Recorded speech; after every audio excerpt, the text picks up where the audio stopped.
Hello, everyone, and welcome to Friend Diagram. This is the podcast where two friends catch up and find common ground between their favorite media. I'm Remy. I'm Kat. Welcome to the second annual Frennies, the awards ceremony you never knew you needed. Warning, spoilers ahead. Hey, Kat. Hi, Remy. How are you today? I'm great. Happy Frennies Day. Happy Frennies Day! It's finally awards season. Yeah, finally, at the Friend Diagram world. We have one award ceremony. You don't even have to watch it. All you have to do is listen to what I have to say about movies from the past year. It's an audio-only experience. Yeah, we do all the work for you. And it's much easier than watching a million different awards ceremonies on TV that are all kind of pretty boring, in my opinion. Yeah, bad comedy. We actually have good comedy. Natural comedy. Yeah. Actual natural comedy, yes. Wow, we're setting the bar really high for ourselves. I'll cut that out if it's bad comedy throughout. Okay, good. So. Good plan. So they won't even know. Excellent. But yeah, 2024 was full of great films. Unfortunately, I haven't seen a lot of the films that were actually nominated for like the Academy Awards. But this past week, I checked out 2 releases from 2024 that I had missed. Mm-hmm. And the first of those was Heretic, which was directed by Beck and Woods. And I really loved their film, 65, back when did they release that? 2022? That would be my guess, yeah. And I really enjoyed that. That had Adam Driver in it. It had Ariana Greenblatt. And I was highly anticipating Heretic and just kind of missed it when it was in theaters. It kind of came out around the time of my dissertation bad timing being for due. You. I think it actually came out on the day my dissertation was due. Awesome. To my committee. So that was kind of a nightmare. So it just kind of got lost for me. But I finally got around to seeing it, and I thought it was absolutely excellent. I really loved it. Just like, what a fun watch. And I thought the 2 female leads were excellent. I loved Hugh Grant in like a creepy horror film. I thought he made an excellent villain. Definitely check it out if you haven't gotten around to seeing it yet. It's on PVOD right now, so definitely worth renting. And I was very impressed with it. I just thought like the set design was beautiful. I thought the writing was excellent. I thought the pacing was really good. Mm-hmm. Definitely worth checking. It had my gears turning. And nice. Then the second film that I checked out from 2024 was Love Lies Bleeding, which I had not seen previously. And I really liked that as well. Very fun, yeah. It had Kristen Stewart in it. I love that she's kind of in her moment right now and getting a lot of deserved attention. And I thought her acting in that was excellent. I also really loved Katie M. O'Brien in that film. Actually, I didn't even connect that was the character Danny in Twisters. I was like, oh, holy shit, that's that person. And yeah, I just thought Katie M. O'Brien was excellent in Love Lies Bleeding. I loved that it was almost like a creature feature type of like vibe. It was very cool, yeah. It had great casting. It had great suspense. Just really, really excellent. Highly recommend checking that out if you haven't seen it yet. It's just really, really suspenseful, really hot, really just a great combination of all of your favorite things. So Great flick. Made me want to have big muscles. It made me want to be tall and run through the clouds. I really loved that. Yeah, it was so good. So I checked those out. I'm trying to think of anything else that was fun that I did. I caught up with another 2024 movie. It's felt like 2020 for the last 5 years, honestly, 4 years. I forgot the structure of numbers and dates. Yeah. I caught up with another 2024 movie trying to backfill some gaps. I'm still working on a couple yet here, but I just caught up with Flow over the weekend, which is an animated feature that has been nominated for several Academy Awards, I believe, and has received a lot of praise. And I think you would like it in particular, Kat.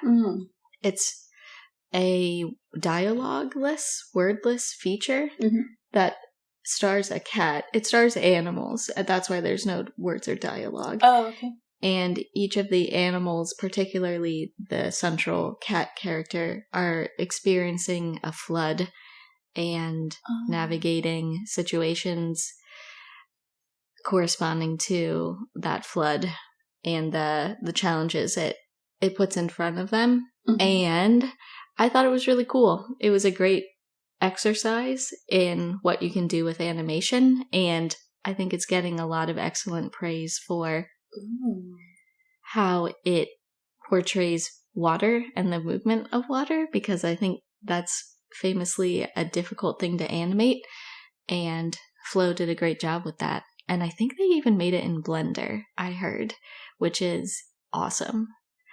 Wow. It's like an open source thing that anyone can use, and I know some animators use Blender, and I'm really impressed that they made a feature-length film in Blender. Sorry, I'm looking up a different film really quick, because you mentioning this makes me think of a film that I watched like way before we started the pod, and it's an animated film. It's a French film, and I think it also doesn't have any words. Oh, yeah. It's called I Lost My Body. It came out in 2019. Have you seen that? I've heard of that. Oh, it's good. It's 97% on Rotten Tomatoes. It's on Netflix right now. I would love to rewatch that. I really enjoyed it when I watched it. It's essentially about this like hand that's been separated from a body, and it's like trying to get back to the body. So I think that there is some words of like the character that like prior to the hand being separated from the body. But like there's some really intense scenes where like the hand is like fending off a pigeon that's trying to attack it. And it's just like really, really well done. I really loved it. So anyways, you bringing up that Flow kind of made me think of this other animated film, I Lost My Body. Yeah, I think you'd really like Flow, especially because you're our resident cat expert on the pod.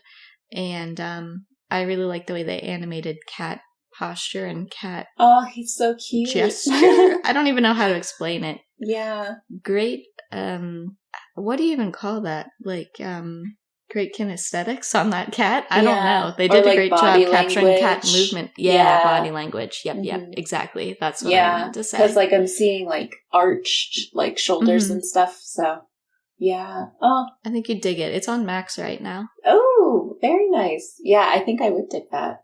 Sweet. Thank you for the recommendation. Of course. I also, this weekend, impulsively decided to go get a septum piercing. Oh, no way. Yeah. You can't see it very well. No, I was just going to say, I can't see that at all. I'll send you a picture. Okay. Also, my piercer's name was Nuggets, and I thought that was very funny. Fascinating. I really liked it. So, that was fun. It didn't hurt nearly as bad as I thought it would. Oh, cool. Yeah.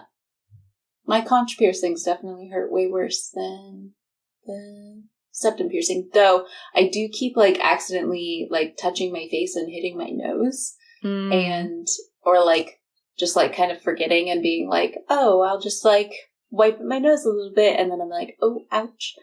That really hurt. Yeah, I'm sure you'll get used to it. Yeah. But yeah, that's all the updates in my life.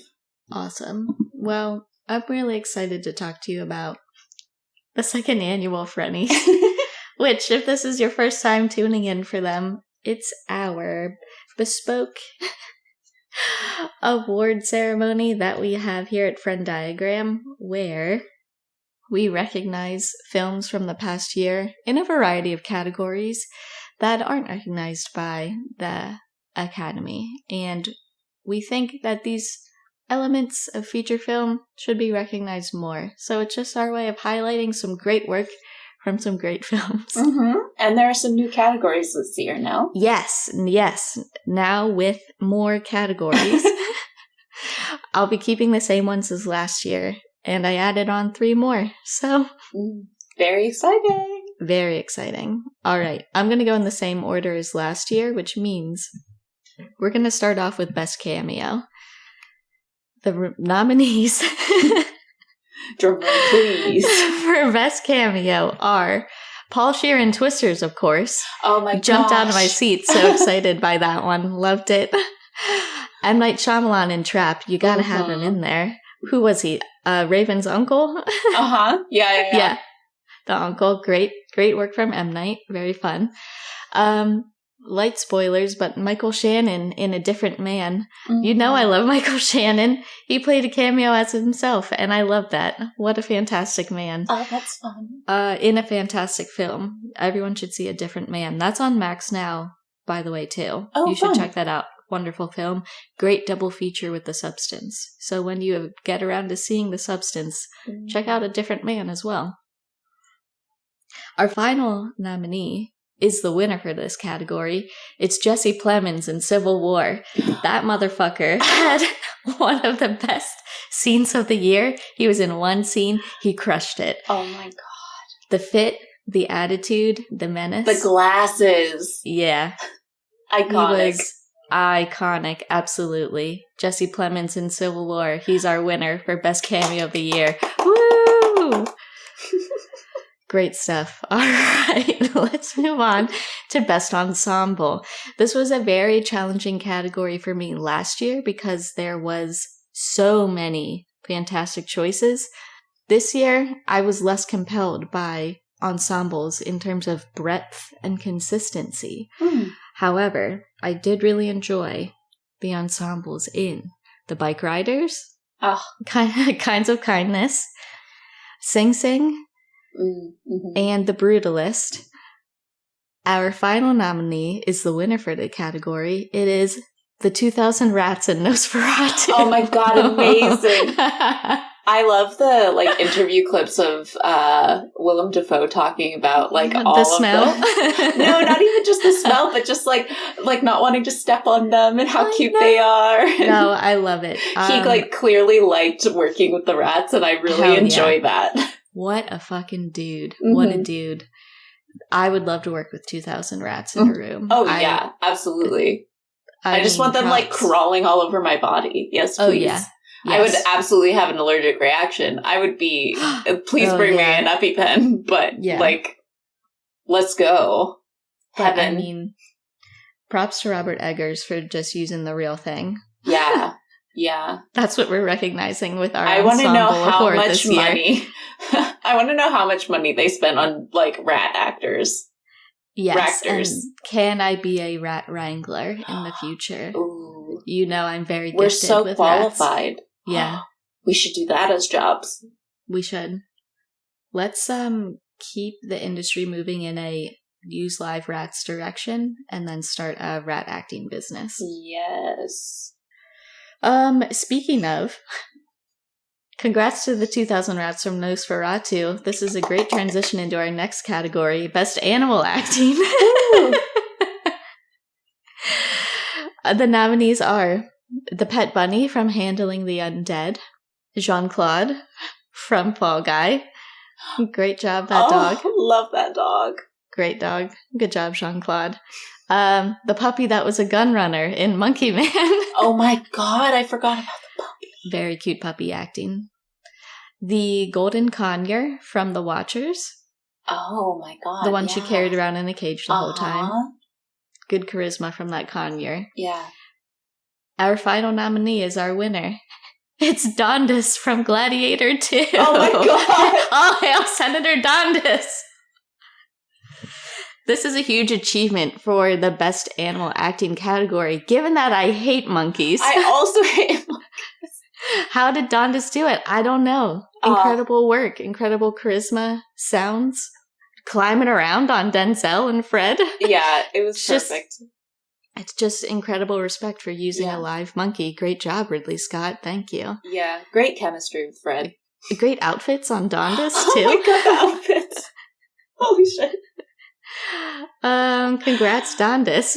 Excellent work. You won a silver. How'd you do it? Oh my god. Incredible picks. Our next category, a fan favorite, it's Best Dwelling, where we recognize just great looking places that I want to spend time in the movies. Our first nominee is the Noodle Restaurant from Evil Does Not Exist. Oh my god. Don't you want to eat every meal in there? Yes, yes. Yeah. I want to work there. I want to go get the water. Yeah. Hell yeah. Let's do it. Great place. Next up, The House from Oddity. Cool house. Cool spot. I'd get murdered in that house, absolutely. Me too. Yeah, I'd hang out with that weird wooden body in that house. Mm-hmm. It'd be great. Next up is Kate's barn outbuilding in Twisters, where she gets to work on all her little projects. Uh-huh. I want an outbuilding cat for my little projects. Uh-huh. For all my notes, for a ping pong table with a model town on it. I want a barn just like that. Yeah. It's a nice big barn, too. Like, lots of room for projects. Mm-hmm. Our next one is Henri Lando's cabin in Cuckoo. Did you ever watch Cuckoo? No, I didn't. This dude has a sick cabin. It's awesome. Mm-hmm. I want to live in that cabin. It rocks. Also nominated Gretchen's house in Cuckoo. There was a lot of great location scouting done in Cuckoo this year. Gretchen's home, way more modern, but absolutely beautiful. Great homes all around in Cuckoo. Love that stuff. Mm. Our final nominee is our winner for Best Dwelling.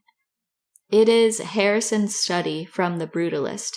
Now, yes, I know one study is not a dwelling, but we have to recognize the signature design, the signature room from The Brutalist, I think, is Harrison's study. Mm-hmm. And it rocks. It's in the trailer, if you've seen the trailer for The Brutalist, but it is a library / reading room / study that Laszlo Toth designs for Harrison Van Buren, and it rocks. And I think, even though it's just one room, it deserves to capture this award for the year. Yeah. Good job, The Brutalist. Okay. Our next category is the one with the most nominees because it's the hardest one to choose. It's standout scene or sequence. Ooh. Let me run you through these. Okay. Our first nominee is the elevator neck stab in Monkey Man. Oh my god, so good. Electric in the theater. Great fun. Mm-hmm. Loved it. Our next nominee is Defending the War Rig in Furiosa. Just a fantastic sequence. Everyone knows Mad Max has some of the best live action sequences in modern cinema. This is no exception. It rocks. Loved it. Loved the interplay between the two. What are they called? Give me 1 second to think about it. What is the name? I don't think you've seen this. I don't think you know the word. I just don't want to mess up the lore. Anyway, it doesn't matter what it's called. Basically, this is Praetorian Jack and Furiosa defending the war rig from an onslaught of people trying to take it over, and it rocks. It's a great sequence, and I love the way it advances the relationship between those two characters in particular. So it's bringing more to the table than just some excellent action. Mm-hmm. Our next nominee is Paul Rides the Worm in Dune Part 2. Electric sequence. Absolutely invigorating to behold. Mm-hmm. A great moment for Paul in his life, I'm sure. A great cinematic achievement. Great stuff from Denis. Thanks, Denis. Loved that. You did an incredible job. Our next nominee, probably the least known scene or sequence from this year, which is why we need to recognize the Vignette 2 credits in Kinds of Kindness. If you've seen it, you know exactly what I mean. If you haven't seen it, I won't give it away. But there's 3 vignettes in Kinds of Kindness, and there are credits for each. The second set of credits is awesome, and I want to live in that world. It is so cool. So great job, Yorgos. Thanks for bringing that world to life. Our next scene or sequence nominee is the rodeo/pool scene in Twisters.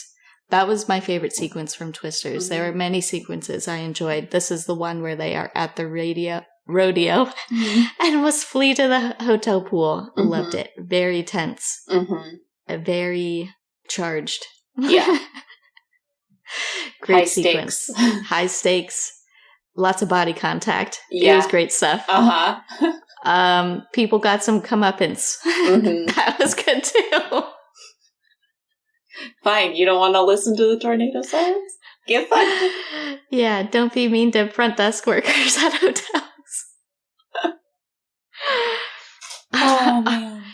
Our next nominee, the Zero Gravity Acid Blood Gauntlet in Alien Romulus. Yeah. Another film with great set pieces. That one was my favorite. I loved it. Good stuff. Very exciting. Very tense. Our next nominee is the home invasion sequence in The Beast. Absolutely thrilling and dreadful. Incredible stuff. Really, maybe got my heart rate up more than any other scene this year. I found it extremely stirring. And our final nominee in Best Scene or Sequence is Laszlo and Harrison discuss art, work, and life over drinks in The Brutalist. Sometimes a scene is just about the dialogue being good.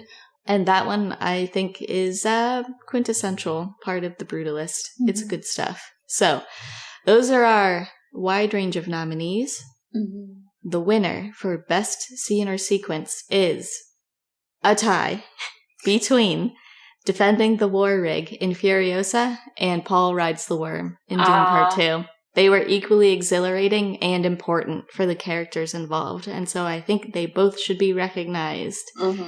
Congratulations to our winners. Okay, another great category. Best Side Guy. I love Side Guy. Just a guy, a small guy on the side that really stuck out in my mind. Best Side Guy nominees this year are Connor O'Malley as the manager in I Saw the TV Glow. You know I went wild in the theater when he came on screen. Great stuff. I loved it. Mamadou Athie in Kinds of Kindness, particularly in the vignette where he's in the police force. He was a really good partner and good side guy in that scene. Very funny in an underrated way. This one, it might be category fraud, but I'm counting Igor from Enora. Maybe he's too big of a guy to be side guy, but he's so good at not saying anything, but having a big, important presence in Enora. And for that, he must be recognized. Next nominee is Mark Maron from The Order. He was in just a handful of scenes, but just hit it out of the park every time. He was very good as Alan Berg in The Order. Great dialogue. Good job, Mark Maron. Good side guy. Our second final side guy is Attila, the cousin in The Brutalist. He's only in the first act, but man, that guy's wild. I want to party with that guy. He knows how to get down. Does he have weird vibes sometimes? Yes, but that just means he's a really good side guy. Our final nominee and winner for the category of Best Side Guy is Cockroach from the Bike Riders. Oh my god, Cockroach! What a strange guy! Very proud of his ability to eat bugs. Yeah. Brings it up multiple times. I think he has bug tattoos. Cockroach from the Bike Riders, just a quintessential side guy, where he's not in it a lot, but when he shows up, he makes a big impression. Yeah. Perfect side guy. Good job, Excellent. Cockroach. Oh, I'm so glad he's the winner. That was excellent. Yes. All right, our next category is Best Ending. This is distinct from Standout Scene or Sequence because it is just about the final scene of the movie. Which one did I like the best? Let me tell you. Our first nominee is Immaculate, Wow. Have you seen that finale? Mm-mm. It sticks in the mind. It's good stuff. Great performance by Sydney Sweeney.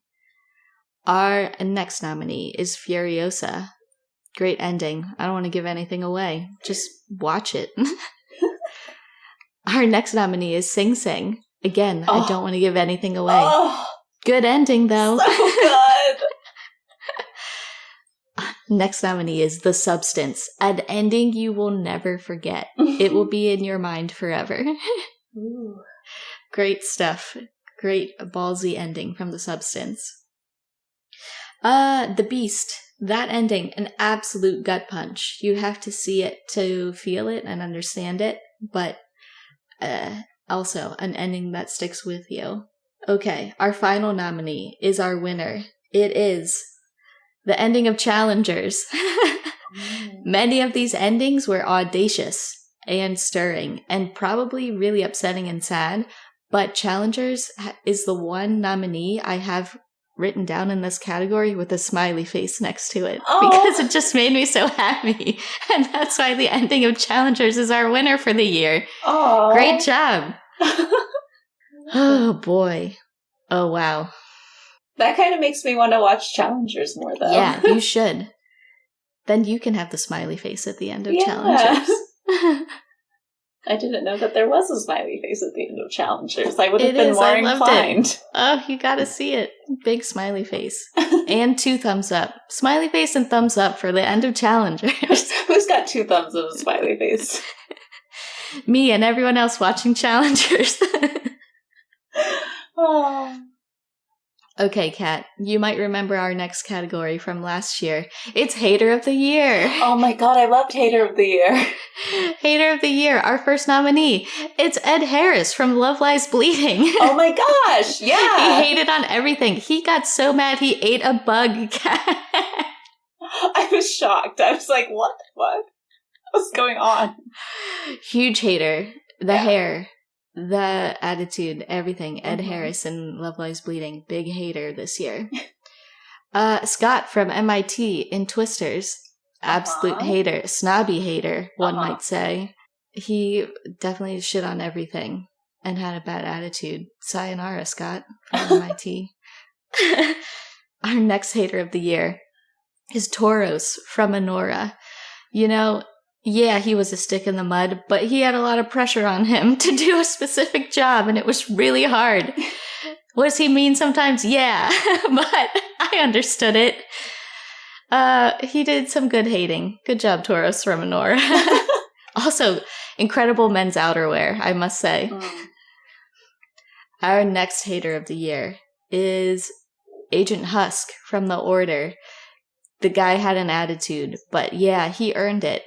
Did he hate a lot of people's approaches and plans? Yes. Did it work for the character? Double yes.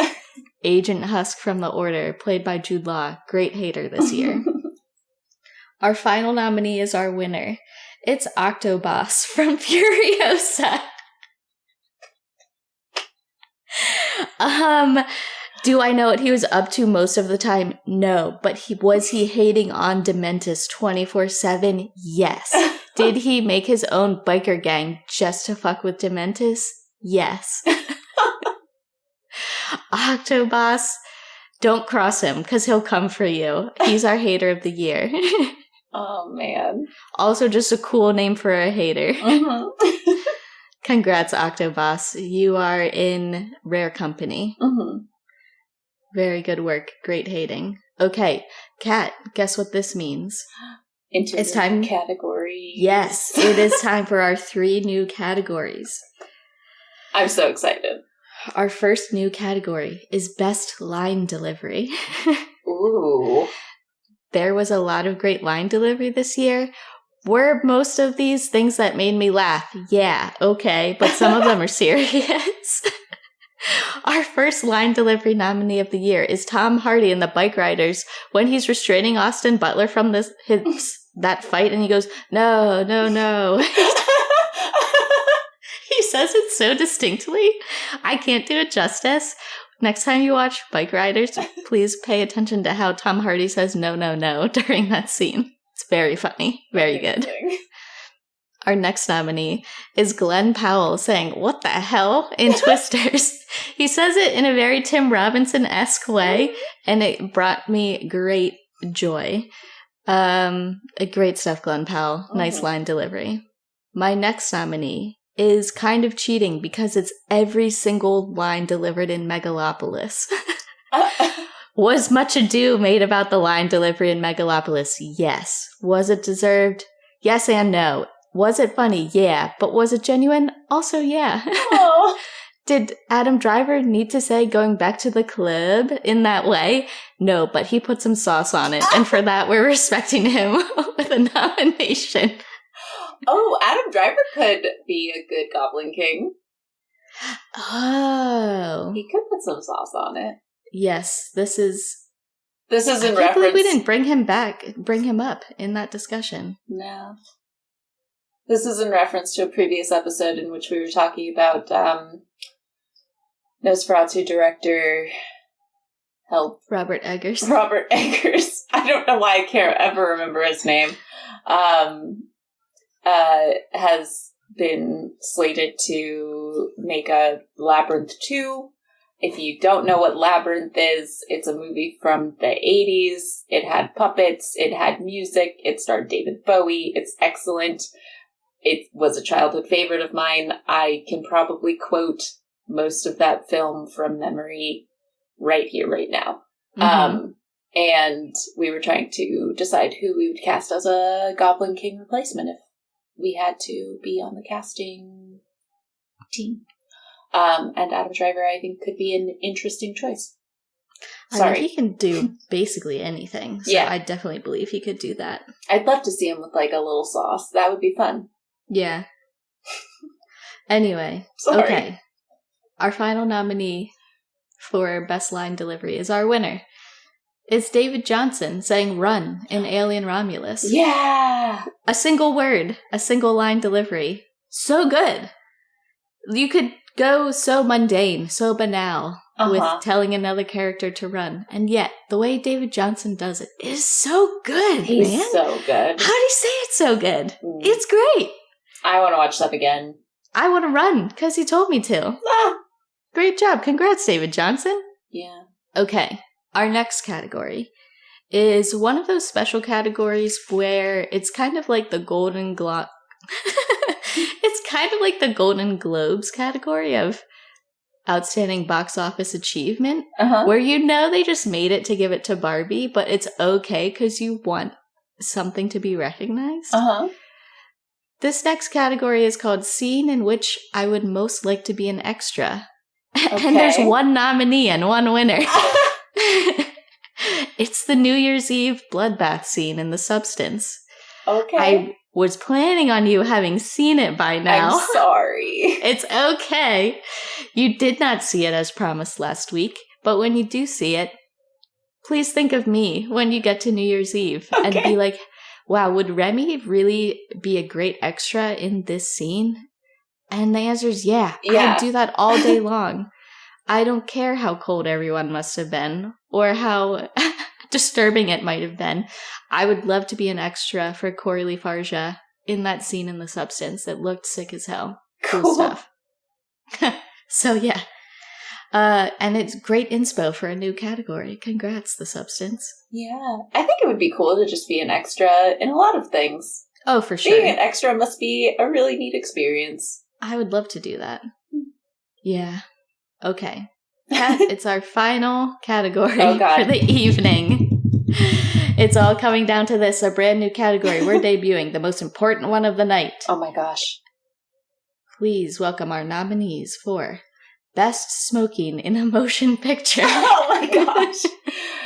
And I must say, we do not endorse. We are not telling you to go out and buy cigarettes. We are not going out and telling you. I'm telling you to simply view this very cool smoking in a motion picture. This is an ensemble or individual category. Our first nominee, the whole crew of the Bike Riders. Lots of cigs getting ripped in that movie. Great stuff. Good ensemble achievement, everyone. Yes. Our next nominee is Daniel Craig in Queer. Lots of good smoking in really good menswear in that movie. Mm. Outstanding menswear. Maybe that should have been a category this year. Really good. Speaking of good mid-century smoking, Adrian Brody in The Brutalist. I don't know how many cigarettes he went through, but many of them. And they were like the really good kind when you can tell they're getting the gears turning creatively and analytically. Mm-hmm. He's really thinking while he's just blazing through a bunch of cigs. Really good job, Adrian Brody. Convincing smoking in The Brutalist. Our final nominee is our winner. It is Jude Law as Agent Husk in The Order. Mm-hmm. The guy is just made to smoke. He has to smoke. He has to chain smoke through this whole movie or it all falls apart. And you know what? He does a great job. Congratulations, Jude Law. Incredible cinematic smoking. You are the winner of Best Smoking in a Motion Picture this year. Congrats to all of our winners and nominees. You all deserve recognition. Everybody, great job this year. That was amazing. Congratulations to you, Remy, because this was an excellent lineup. This is one of my favorite episodes that we do.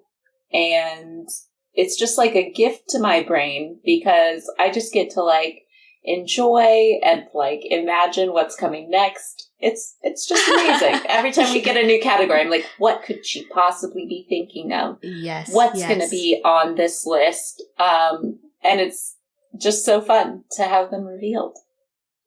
I'm so glad you enjoy it, Kat. Thank you so much. I just love remembering things that were so awesome in the previous year of movies and also hopefully piquing everyone's interest about any number of things. If any of this sounded fun or interesting to you, check out these movies, please. Yeah, and if you have other ideas for categories, send them in. Yeah. Oh, did we used to do like Best Needle Drop? Let me look. Not in my notes, not that I know of, but I mean, it would be a good one. Heretic had a good needle drop. That was fun. Yes, absolutely. Like a literal needle drop. I'm trying to scan back through my memory. No, I think maybe we just like had talked about good needle drops at one point or something, but I'm sure I brought it up in the episode where I talked about loving the rewatchables because that is a category that they always cover. Oh. And it probably came up during that. Gotcha. Yeah. Mm-hmm. Don't want to steal their ideas. No. No. Don't want to get sued. Please don't sue us. I'm sure they wouldn't. I hope. I don't know. People get very litigious. Bill Simmons has way better stuff to do. I'm trying to think of a standout needle drop from this year. Ooh, actually, I would say basically every needle drop in I Saw the TV Glow because that soundtrack was so outstanding and just immaculate vibes with everything going on visually and emotionally in the film. Beautiful. I'd say every song in I Saw the TV Glow. Yeah, I think my favorite from that one was the one in the bar, though. That's the one I go back to all the time.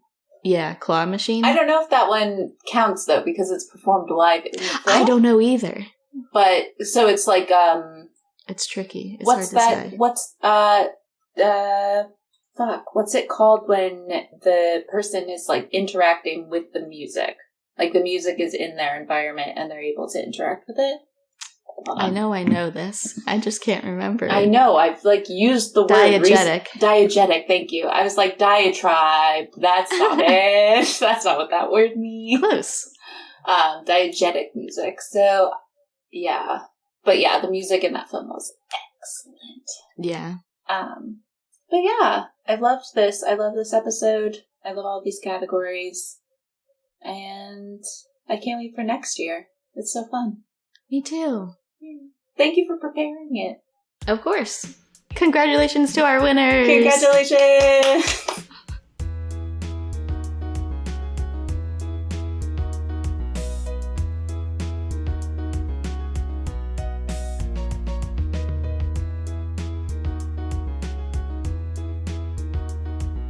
Thanks for joining us this week on Friend Diagram. Thank you to Tyler Seek for the creation of our intro and outro music. Did you take any of our recommendations? Have any thoughts on the show? Let us know at frienddiagrampod@gmail.com, and we might read your email on a future episode. If you can, please take a moment to rate and review the show on your podcast app of choice, and we'll see you back here, same place, next week. Bye for now.